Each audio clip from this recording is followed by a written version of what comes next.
कंकाल का रहस्य। चौरा गांव के खेतों में इन दिनों खुदाई का काम चल रहा था।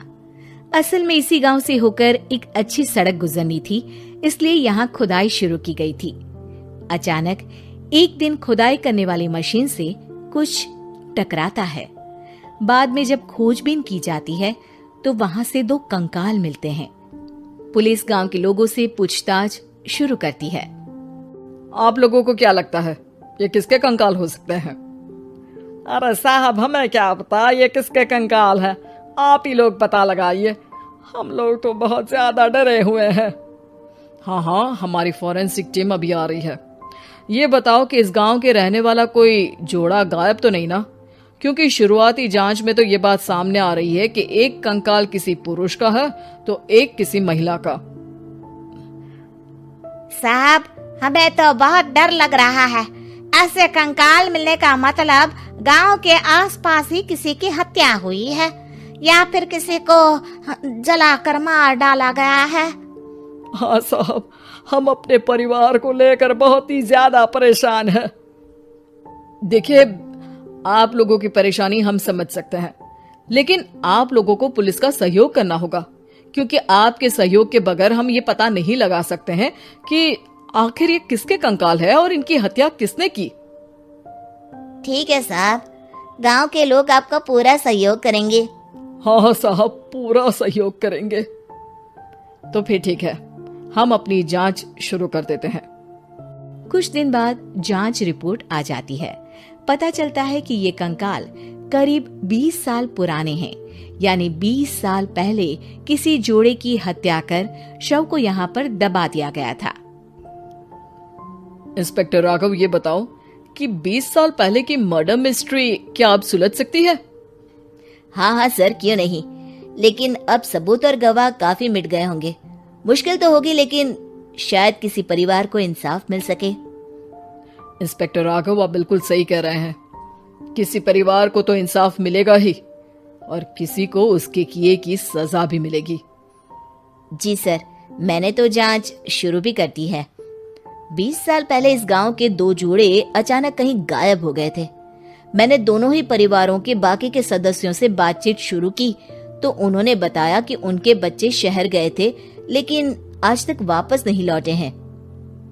लेकिन ये दोनों शव किस परिवार के सदस्यों के हैं, ये कैसे पता चल सकेगा? सर, मैंने डीएनए टेस्ट करवा लिया है। आज शाम तक इसकी रिपोर्ट भी आ जाएगी। अच्छा, ठीक है। उसी शाम को सर, डीएनए रिपोर्ट के मुताबिक ये दोनों ही लाशें चौरा गांव के रहने वाले प्रधान सुल्तान सिंह के बेटे और बहू की है। लेकिन इनकी हत्याएं किसने की है, ये कैसे पता लगेगा? इसी का तो पता लगाने की कोशिश में जुटा हूँ सर। आज सुल्तान सिंह से मिलने भी जा रहा हूँ। मेरा बेटा और बहू तो मेरे लिए सिर्फ यादों में ही रह गए थे। हमें उनकी लाशें तक नहीं मिल सकी थी। आज 20 साल बाद उनके कंकाल मिले हैं। मैं अब किसके लिए जीऊं?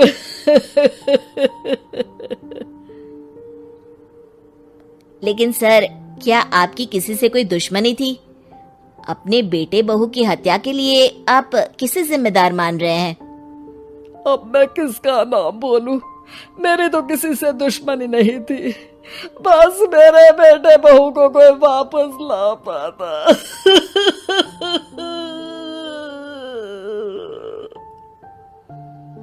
इसके बाद सुल्तान सिंह फूट फूट कर रोना शुरू कर देते हैं। सर, अब आप इनका अंतिम संस्कार करवा सकते हैं। कम से कम इनका शरीर ना सही, इनका कंकाल तो आपको मिला है। लेकिन हाँ, अगर आपको कुछ भी याद आए तो जरूर बताइएगा। मेरी तो बेटा अब उम्र हो गई है, लेकिन मेरे बेटे और बहू के हत्यारों का जरूर पता लगाइएगा, क्योंकि जब तक हत्यारे पकड़े नहीं जाएंगे मेरा मन नहीं मानेगा। सर, हमारी पूरी कोशिश रहेगी हत्यारे को पकड़ने की। लेकिन एक बात बताइए, उस वक्त आपको किस पर शक गया था? उस वक्त मेरे एक ड्राइवर को पकड़ा गया था, लेकिन सबूतों के अभाव में उसे छोड़ दिया गया था। अच्छा, और ड्राइवर पर कैसे शक हुआ था? क्योंकि उस दिन ड्राइवर छुट्टी पर था। उस समय लेकिन लाश क्यों नहीं मिल सकी थी? उस वक्त पुलिस ने बहुत कोशिश की थी, लेकिन दोनों की डेड बॉडी नहीं मिल सकी थी। ठीक है, हमारी तफ्तीश चल रही है, मैं फिर आऊंगा। इसके बाद इंस्पेक्टर वहां से चला जाता है और सुल्तान सिंह अपने बेटे और बहू की याद में खो जाते हैं। कुछ दिन बाद सुल्तान सर, एक बात बताइए, जब आपके बेटे बहू की हत्या हुई थी, उसी के आसपास आपके ही गांव का रहने वाला एक और जोड़ा उसी वक्त गायब हो गया था ना?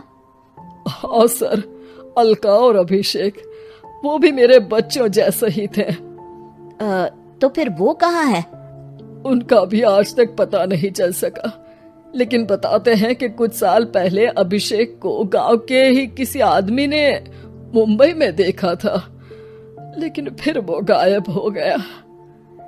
यानी अभिषेक और अलका की हत्या नहीं हुई थी, बल्कि उन्होंने किसी वजह से खुद ही गांव छोड़ दिया था। हाँ, हो सकता है, क्योंकि अभिषेक मेरे बेटे संतोष का अच्छा दोस्त था और उसका मेरे घर भी आना जाना लगा रहता था। हो सकता है कि उसने मेरे बेटे और बहू के बारे में सुन लिया हो और ये गांव छोड़ दिया हो सकता है। उनके परिवार का कोई अब नहीं रहता क्या इस गांव में? अब तो कोई नहीं रहता।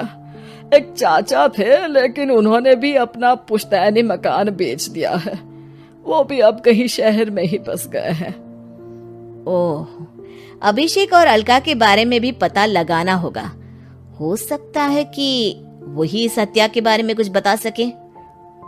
हो तो सकता है, लेकिन वो बेचारे तो खुद ही वक्त के मारे थे, वो क्या बताएंगे।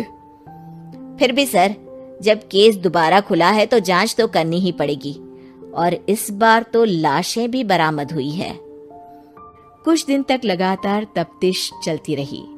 एक दिन थाने से सुल्तान सिंह को फोन आता है। हाँ, कौन बोल रहा है? सर, मैं कांस्टेबल तुलाराम बोल रहा हूँ थाने से। आपको थाने आना पड़ेगा। थाने? लेकिन क्यों? सर, किसी की पहचान करवानी है। अच्छा ठीक है, मैं दोपहर तक पहुंचता हूँ।